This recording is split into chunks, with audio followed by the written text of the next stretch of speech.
Hello, welcome back to the reading of the Poem of the Man God, written by Maria Valtorta, Volume 1, Chapter 114, Part 2. Jesus meets Gamaliel at the banquet of Joseph of Arimathea. I wanted to inform you of his words, because he will certainly repeat them to you. He is frank, points out Joseph. A rare virtue, which I appreciate very much, replies Jesus. Yes, I also said to him, but Lazarus of Bethany is with the Master. I told him because of his sister. But Gamaliel replied, Is she present? No? Well then, the mud falls off the garment which is no longer in the mud.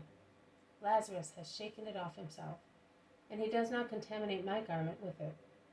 And then I am of the opinion that if a man of God goes to his house, I, a doctor of the law, can go there too.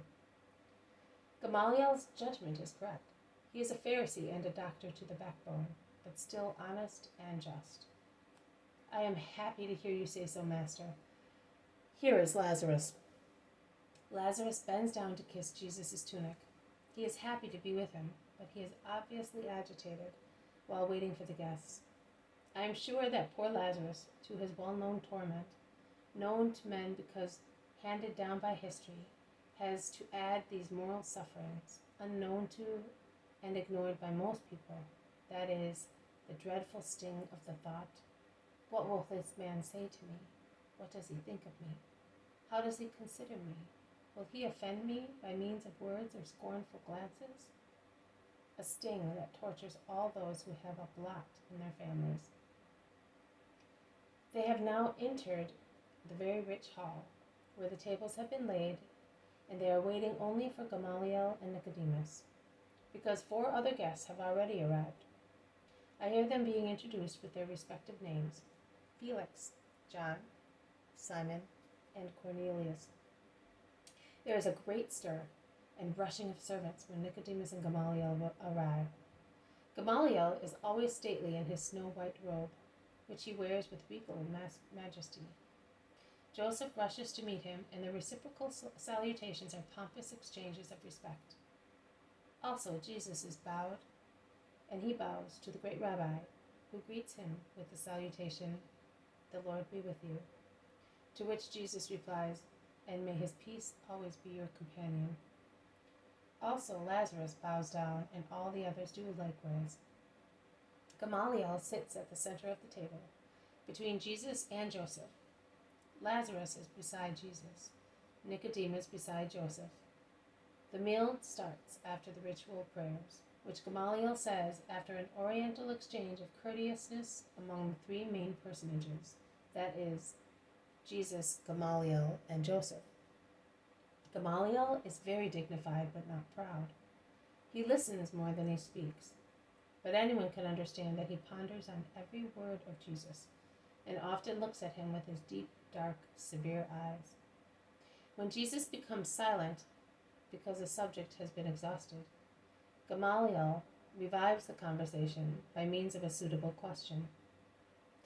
Lazarus, at first, is somewhat confused, but later he takes heart and he speaks too. No direct allusion is made to Jesus' personality until the meal is almost over. Then a discussion starts between the guest named Felix and Lazarus, who is later joined and supported by Nicodemus, and finally by the guest named John, on miracles as proof in favor or against a person. Jesus is silent. He sometimes smiles in a mysterious way, but is silent. Also, Gamaliel is quiet. His elbow is leaning on the bed, and he is staring at Jesus. He seems to be wishing to decipher some supernatural word engraved on the pale, smooth skin of Jesus' thin face. He seems to be analyzing every fiber of it. Felix maintains that John's holiness is incontestable, and from such indisputed and indisputable holiness, he draws a conclusion unfavorable to Jesus Nazarene, the author of many famous miracles. He says, "Miracles are not a proof of holiness because the life of the prophet John is devoid of them, and yet no one in Israel leads a life like his. There are no banquets, no friendships, no comforts for him. He suffers and is imprisoned for the sake of the law. He lives in solitude because although he has disciples, he does not live with them, and he finds faults also in the most honest and thunders out against everybody. Whereas this master here of Nazareth has worked miracles, it is true, but I see that he too loves what life offers and does not disdain friendships. And forgive me if one of the elders of the Sanhedrin says this to you. He is too easy in giving. In God's name, forgiveness and love to well-known sinners marked by anathema. You should not do that, Jesus. Jesus smiles but does not speak. Lazarus replies in his stead, Our powerful Lord is free to direct his servants as and where he wishes. He granted the power of working miracles to Moses. He did not grant it to Aaron, his first high priest. So, what is your conclusion? Is one more holy than the other? Certainly, answers Felix. Then Jesus is more holy because he works miracles. Felix is disconcerted, but he raises a captious objection. Aaron had already been given the pontificate. It was enough. No, my friend, replies Nicodemus. His pontificate was a mission, a holy mission, but nothing more than a mission. Not always, and not all the high priests of Israel were holy men, and yet they were high priests, even if they were not holy. You are saying that the high priest is a man devoid of grace? Exclaims Felix. Felix, don't let us play with fire. You, Gamaliel, Joseph, Nicodemus, and I, we all know many things, says the guest named John. What? What? Gamaliel, say something. Felix is scandalized. If he is fair, he will speak the truth, which you do not want to hear, say the three men who are bitter against Felix. Jesus endeavors to bring about peace. Jesus is silent, as well as Thomas the Zealot and the other Simon, the friend of Joseph. Gamaliel seems to be playing with the fringes of his robe, but he looks at Jesus inquisitively. Speak then, Gamaliel, shouts Felix. Yes, do speak, say the three opponents. I say, the frailties of the family are to be concealed, says Gamaliel. That's not an answer, shouts Felix. It looks as if you are admitting that there are faults in the house of the high priest. He is the soul of truth, reply the three men. Gamaliel draws himself up and turns towards Jesus. Here is the master who overshadows the most learned men.